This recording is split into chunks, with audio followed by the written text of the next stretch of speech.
રાજ્ય સરકારના દિશાનિર્દેશને પગલે જિલ્લા પ્રભારી સચિવ શ્રી મમતા વર્માએ જર્જરિત સરકારી ઇમારત અને બ્રિજનું સ્થળ નિરીક્ષણ કર્યું. પ્રભારી સચિવ શ્રી મમતા વર્માએ જર્જરિત જૂની મામલતદાર કચેરી હારીજ તથા શંખેશ્વર પંચાસરા બ્રિજનું નિરીક્ષણ કરી વર્તમાન મોજૂદા સ્થિતિની સમીક્ષા પણ કરી. સમીક્ષા બેઠકમાં જિલ્લામાં કોઈ દુર્ઘટના ન બને તે માટે સાવચેત રહેવા અને જરૂરી તમામ કાળજી લેવા સૂચના અપાઈ હતી.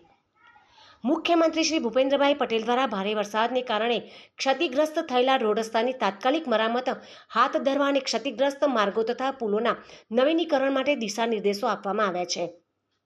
રોડ નેટવર્ક પૂર્વવત સુગમ બને એ માટે રાજ્ય સરકારે વહીવટી તંત્રને રોડ રસ્તા તેમજ બ્રિજનું સ્થળ નિરીક્ષણ કરી અહેવાલ સોંપવા આદેશ કર્યો છે. જે અંતર્ગત પાટણ જિલ્લાના પ્રભારી સચિવ શ્રી મમતા વર્માએ આજે હારીજ મામલતદાર કચેરી ખાતે જિલ્લા વહીવટી તંત્ર સાથે સમીક્ષા બેઠક યોજી હતી.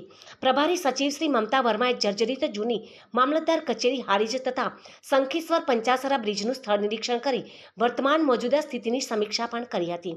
પ્રભારી સચિવ શ્રી મમતા વર્માએ બ્રિજનું નિરીક્ષણ સ્થળ તપાસણી કરી બ્રિજની વર્તમાન સ્થિતિ, બ્રિજ પરનો વાહન વ્યવહાર તેમજ લોકોની અવરજવરને લઈને અવલોકન કર્યું હતું. જિલ્લામાં જર્જરિત બ્રિજ સહિતની બાબતોને લઈને કોઈ મોટી દુર્ઘટના ન બને તે માટે સાવચેત રહેવા અને જરૂરી તમામ કાળજી લેવા સહિતની સૂચનાઓ ઉપસ્થિત તમામ અધિકારીઓને આપી હતી.